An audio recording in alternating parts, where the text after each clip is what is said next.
Good morning. It is the 19th day of July, 2019, but it's only the morning if it's not in the afternoon, not in the evening on your time. This is 8:32 a.m. Eastern Time, New York. For the date, as I'm recording this, I'm not going to talk much about gold and silver, and of course, all bets, trades of the like within each his own risk and their own reward. For myself, risk reward management is always job number one. One of the things I did to manage my risk and reward or portfolio, which really wasn't much, is I decided to add gold and silver to my portfolio spreadsheet and different mechanisms, but it doesn't really do anything. It's not going to change the price. It's not going to change how much more I own or how much less I own. And in that, it's always how much more. I really hardly ever distribute any silver or gold. In fact, I've never distributed gold. And we have support here at the 18 average for a little while. Nice little move up. We're leaving correctionary phase. Exitation of the 18 average here on the daily term time frame. Continuation up within the 3 day.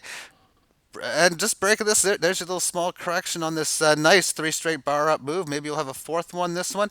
And on the monthly chart, are we going to have a nice little up month? It was looking like a pause month yesterday, and I guess it still does because it's not too big. But if this thing gets going nicely above 1467, 1470, watch out. Breaking 1500 and well above 1500 seems to be the next order.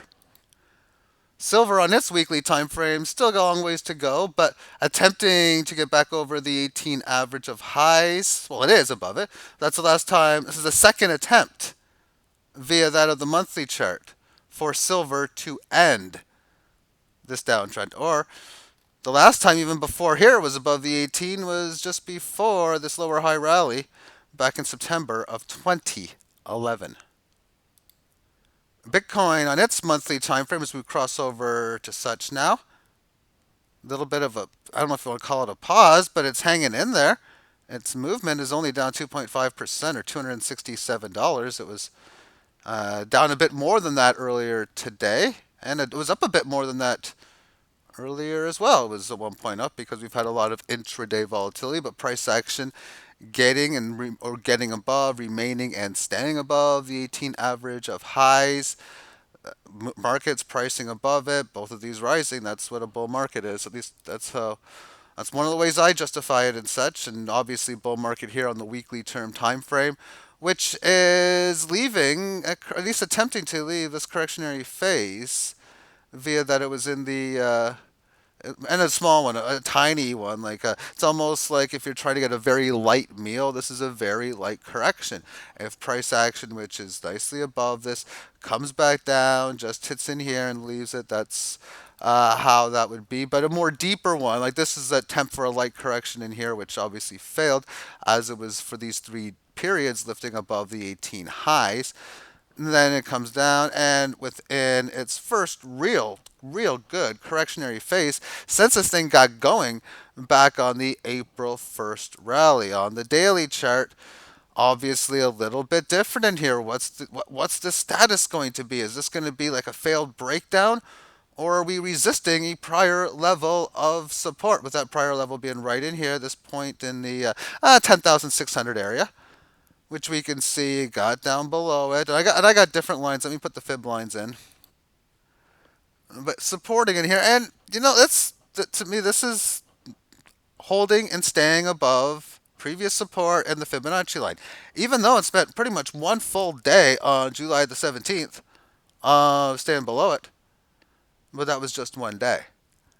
Now that it's entered into this 18 average of lows, for it to be able to stay and hold within it, a small pierce below, okay, so be it. I would like to see it hold a 38.2% correction from this low at 9,071 and whatever this high happens to be currently in at 10,799. So 10,800 and 9070. Let's just bring those numbers up. And it's a 38.2 that I want to see hold, so I'm going to look at the 61.8. Well, why would that be? Well, because 38.2% of the way up from here is like here, and 61 is up here. So 61% of the way up is the same as 38.2% on the way down. And this calculates it from on the way up, basically. 10,100, and I don't mind a boat piercing, so holding and staying above 10,000 is what I would really, really like to see. But that must gotta hold area right now. So important. 9,700, obviously piercing below again, or piercing extra always seems to be normal or more likely. Keyword is more likely. Now, sometimes they'll hit it exactly or pierce less. So let's switch this up to the tether for the shorter term analysis on Binance. A lot more lines in here, but let's go through all of these relatively quickly. Of course, we got a lot of the lines and holding and staying above this line. It spent 4 periods consecutively staying below here after this level. But what's going to happen after this push? First of all, was this one of those way too much ones? Because if it wasn't, then everything's fine, and it wasn't. Okay, so now how do you hold this? Okay, you pierced below on this 4-hour timestamp on the 17th, but that was about it, at least for now. Coming up to the 18 average of lows, finding a little bit of resistance. We can see that because of, well, here's where you just gotta, just if all I'm doing is looking at this chart, what's the likelihood that this line lower happened near the start, middle, or end of the period? Well, almost no chance of the end. Unlikely to be in the middle and probably near the start. So I can tell that it did resist the 18 average of highs very successfully. It's doing so at the line, so I'm just going to see that when we go to the shorter term analysis, basically to clarify. And I can't even remember, but I pretty much would know just because it's obvious. But the whole point of it is after correcting it, coming back in. When you correct a certain area and you do a bullish correct for what you're doing and going up, a bullish correction, and then you re-enter it, more likely to take it out. Okay, we come up to the 18 average of highs, and we're supporting it and not resisting it. So that's pretty cool how it's been able to hold for most part. Not really, it's not like everyone's seeing, oh, 10.5 is a front weighted 18. No, but it did go up to 10.7. So now the whole idea is how are we going to handle this, hold this move? And well, as mentioned before, 10,000 is to me very much to be that must hold area. So here we have in here this little bit of resistance, or where it resisted in here. And there's that classic failed breakdown. So when did this happen? This could have happened near the end now. 8 o'clock. Either way, I've talked about this before. I've seen this over and over again. Before a big move, sometimes you're going to notice that you'll break in the opposite direction, a key level, like we did here, and then boy, does this sharply ever come up. So last night at 10 o'clock in the morning, hey, it looked like it was breaking down, resisting this big area because it was. But always adjust to the message of the market, and a little bit of adjusting might need to have to be done in here. So we've had this big, long, straight up move. And again, one of the things I've talked about so often within Bitcoin is you're going to have a lot of these straight up, straight down moves and then just go sideways. Okay, the resistance to the sideways range has been in the area of around 10,660 up to 10,760. And support, originally established in at 10.37, has been, as far as upgraded or downgraded, depending on how you want to look at it, upgraded for higher volatility and for a larger box or rectangle size. 10,200 and change, and of course if there's going to be another leg lower coinciding within here, I said 10,000, but you know what, piercing down to like 9,900, oh, 9,800, totally, if it's going to come back to where it came from in here, so much for it to be a must hold area. Let's take a look at this on the 15-minute term time frame, and there's a lot of this sideways consolidation. And how do I want to do this? I think I'm going to do it this way.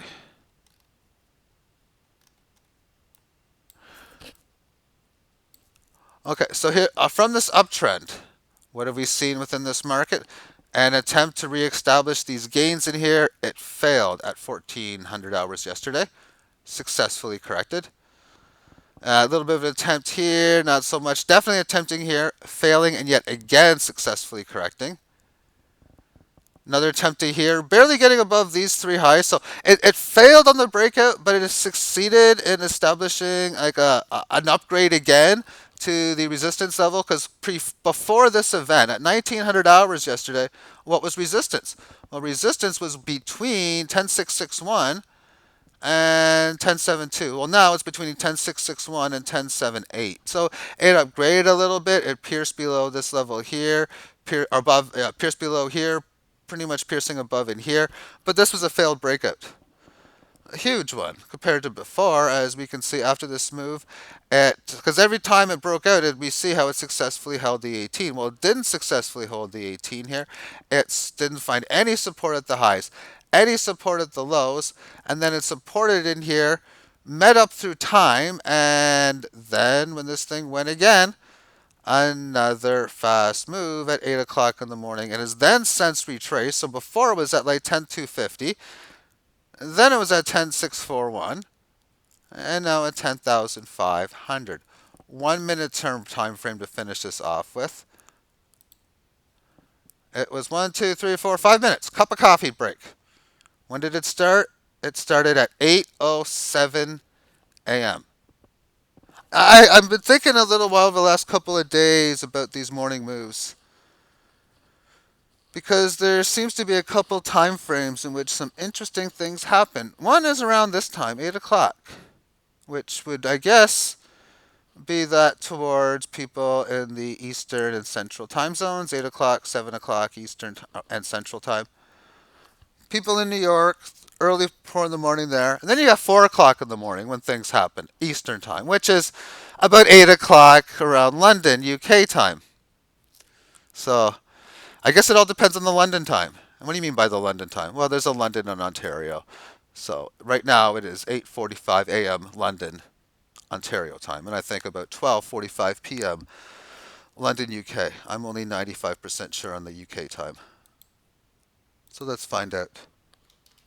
So if I go London time, it says like this, 1:46. Okay, off by this. But if I click on London weather, I should get like London, Ontario, 27 degrees. And one of the things that London, Ontario is famous for recently, and that is hockey. For Kachuk and Mitch Marner were amazing stud players on that team, and they won them the Memorial Cup about a half a decade ago. But that was then. This is now. Now has this again just going sideways in here. We'll see how this market reacts. Another leg lower is mentioning. And it's funny because I mentioned it's got to hold 10,000 on those longer term time frames. We're really short term, pretty much the exact same thing. Yeah, one more leg can go lower, but yeah, this previous area where we came from is really strong at about 10.3 change. So, I'd even want to see it stay above that. And well, market's always going to do what it's going to do, and I'm just going to react to the situation. And let's move this on next to a LITECOIN, which is in at around 97.75 on the US dollar front, and on the daily term time frame having a little bit of a much significant a larger decline, but it's also and let's put some Fibonacci in from the 144 high and the lows of around we'll do 22.25. And maybe I didn't put the right numbers in because my calculations are a little bit off. 145.90, does that help? That's actually going to make it worse. What's these lows in? 22.32.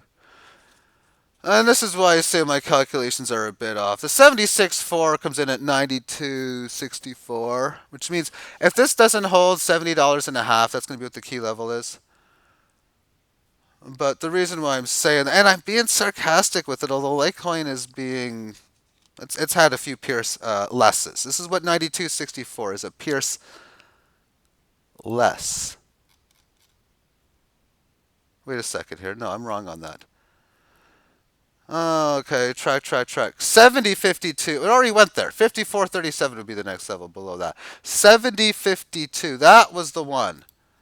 Because if we see here, this low is 71. Where were those extra 50 cents? But again, I should have put in 145.90 as the high. But again, like I said, that would just make things about microscopically worse, about the same numbers. What was the exact low on this? And this is a tether, so I brought this in because of better short-term data. 22.32. I put in 22.22 just because it was faster and easier to do. So we're looking at 93, 68, and 70. Okay, more accurate. Okay, this worked. Now, there you go. You miscalculate, and then I'm just going to fast forward this to now.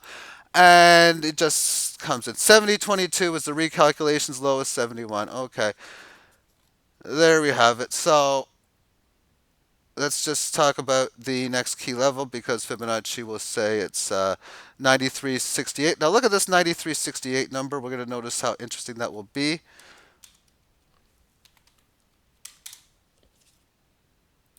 And you're probably better at remembering it than me. 93.68, I think it was. 71 is the low. 93.49. So as we can see, it's always going to be that 38.2. So the key levels moving forward are going to be 93.5 and 110. We've already surpassed that 93.5 mark. So let's put a line in there, in that approximate area. And again, at the next one at 111 almost.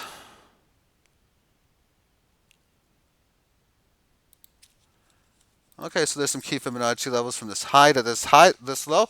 The correctionary move from this two levels.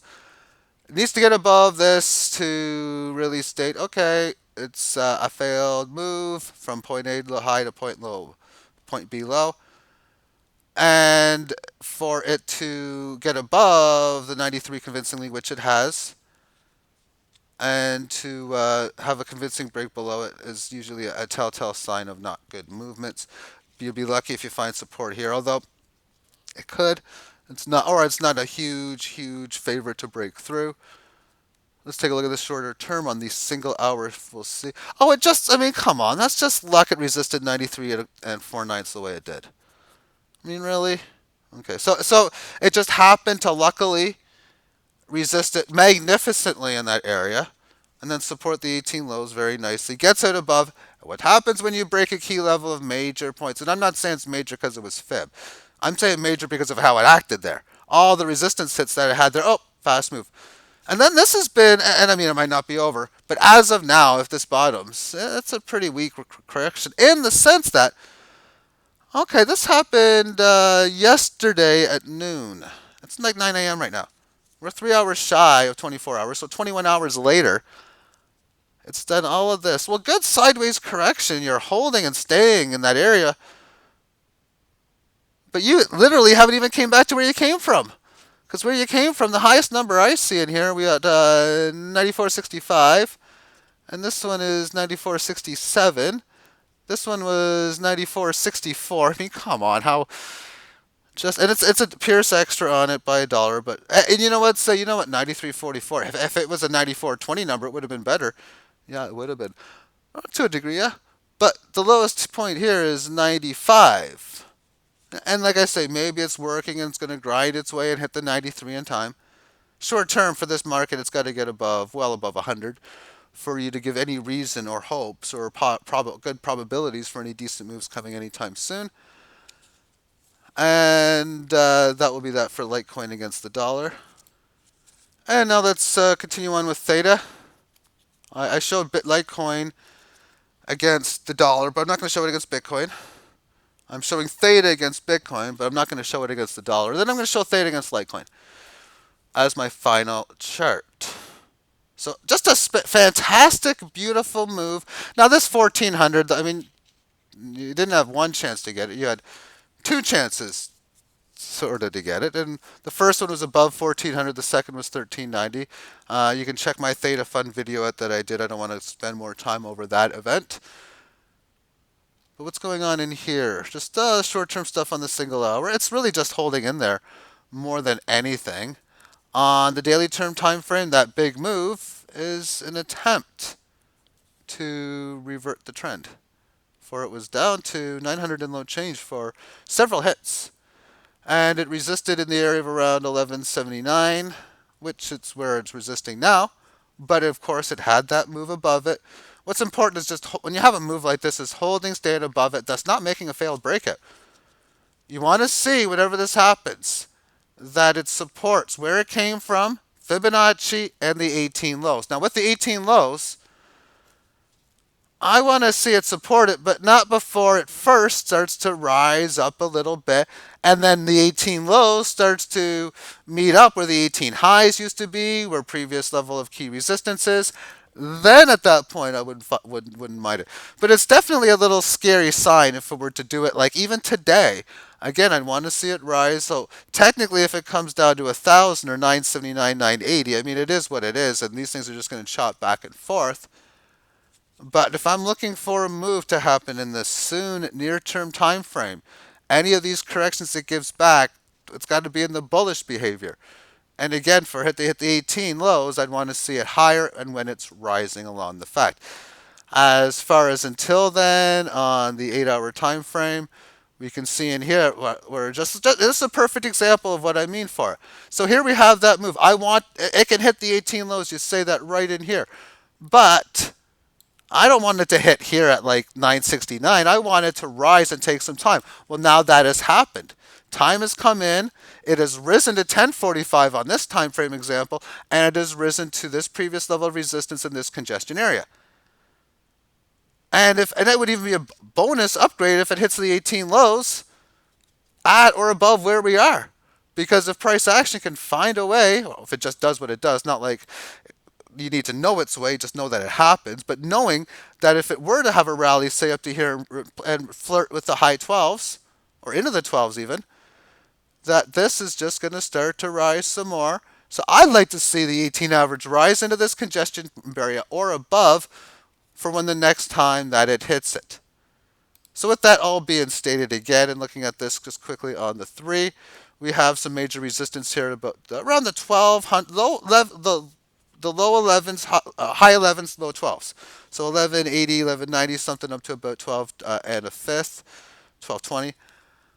And the 18 average of highs is pretty firm at about 1163 within this little time frame in here, and how this is running within this sideways correction since yesterday morning. A little bit of an uptrend with it, which is a little strong, but over the last 3 periods, extremely microscopic volatility.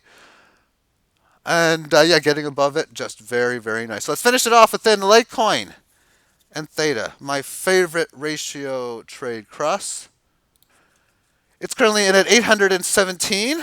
My cheering for at this moment is lower, only because it's closer to my buy than it is my sale. My last trade is significantly higher than 817. So I'm just going to cheer for it to continue the direction in which it seems to be going next. On the single hour term time frame, I mean, it's just whatever. I mean, its volatility is nothing right now, or very little. For it had this move, 2,300 hours. Okay, that question, what are we going to do after this? Yeah, we're just hanging in there. Okay, so we're supporting resistance and established along the way. I suppose so. Yeah. We got resistance twice hit at 837 with a pierce below once at 832. Okay, and support. Well, we originally supported 796. We haven't been there since. But it's the next key level, I guess, on what has been the newly established level at about 808. Is at key level.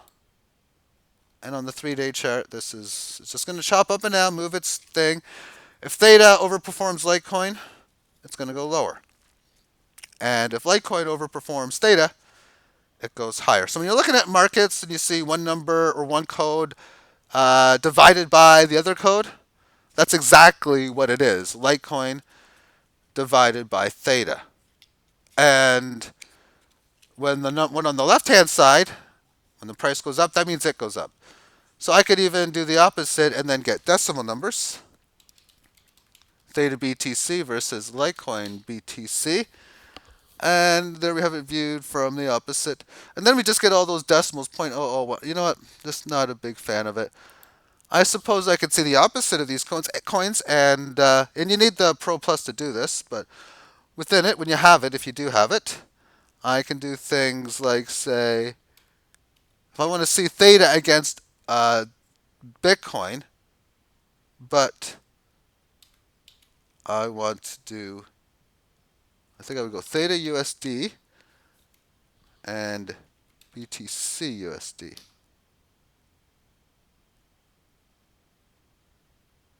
No, that's just Theta. That's just the Satoshi price, normal. Okay, anyway. That's not, I got off track a lot there. But the video time is all over. I'm just like finding a way to conclude and end this video. Let me just take a look for my ratio trades in here. I mean, they got whatever percentage moves, but when my best one's down 4 and up 2.83, there's not much going on right now. Not much at all at this stage. I can see here my percentage losers. I see all these LTCs. This indicates to me Litecoin's going down against other currencies. And then I see in here, or let me just switch it by percentage gain. And then I got Litecoin going up. That tells me it's doing good. No, now that it tells me that it's everything else is just flipping back and forth differently amongst itself, which is kind of what I want. This one here is like this one here. I recommend and highly recommend and disrecommend this crossing. And that doesn't make much sense. How could you highly both disrecommend and recommend it? Well, as far as long-term coins, I think these are two coins, Litecoin and Bitcoin Cash, that I think are very good long-term holdings. And therefore, if you're going to have them, I mean, might as well trade them back and forth against each other. I mean, obviously you don't have to. You can trade Litecoin against this, Bitcoin Cash against that. It's just what I don't like doing is putting two low volatile coins together, because then you're just going to have a low volatile cross. Now, this is different from water in that if I were to take something extremely volatile, a coin that just moves like so high up and down, and I trade it with something like Bitcoin Cash or Ethereum or Monero that's really low, it's still going to be extremely volatile. Meaning, if I take a big tub of boiling water and I take a big tub of cold water and I mix them together, the water is going to be significantly in between, or we'll say close to warm, or room temperature maybe, or somewhere a little above or below room temperature. Yet, in this case, it would be like taking, if boiling water was volatile, and ice was it doesn't move at all, and cold is it barely moves, and I add the boiling water to the slushy cold water, well then the water would still be would be close to boiling instead. That would be like the difference of it. Because once you take something that is volatile, then it's going to be that. So you could take something that barely moves at all, and then you got a very, very high volatile one. So say theta, it goes up like a 20% move here against the dollar or against Bitcoin. Well, now it's going to have about that same against whatever else that's not volatile. And Bitcoin normally isn't volatile either, but it has been lately. And all these coins, all of them, whether they're high or low volatile, is going to have times where they're very high, very low, and very normal to what they're used to. So you're going to have to go through periods of low and high volatility as it is anyway. And within this being not so volatile, may I point out that this is a span of time frame here from late 2018. So we're looking at about, in this here, uh, 10 months, 9 months, not much. But we've already seen a move go up from about 7 down to 3, back up to 7, then further down to 2.25, back up to 4 2/3, down to almost 3, and then it's just symmetricaling itself even further, which means lower highs, higher lows. And that's tiny volatility. If you were to say this to a 33-year-old myself, or a 36-year-old, or 8 years ago, 10 years ago, yeah, this is low volatile movement, I'd be saying bullshit. This is extremely volatile. I mean, look at it. I mean, 7 to 2.5, up to 5, down to 3, and in less than 12 months? No, no, no. This is wild, wild movements. Yeah, well, that one is. And then you have these ones like Mona GRS, which, okay, so just within the last October of last year, so less than a year, it was at 2.25, went down to 2/3 or 0.67, up to 17, and now it's been stable at about 7, 8. a bit higher in volatility. And on the weekly time, yeah, back here in 2014-15, it had a support range between 42 and 800. And then it since fell to zero point 0.6 back to 7. So, and this interesting little small but decent sized failed breakout. I mean, your typical go from 1.5 up to 50 plus, back down to 3 and a quarter, back up to 17, down to 4. If that isn't extreme volatility, wow, is it going to get even bigger? But no, I'm not saying it will. It just have to be larger than that. Because maybe this would look small in comparison. If, say, this went down to 2, up to 75,000, back down to 20, maybe go up to 2.8 million, back down to 50 cents or zero point 0.5. Now, I mean, that's just going a little too far. But I would have said this would have been 7 years ago as well. Thank you for tuning in. Have yourself a great day. Bye-bye.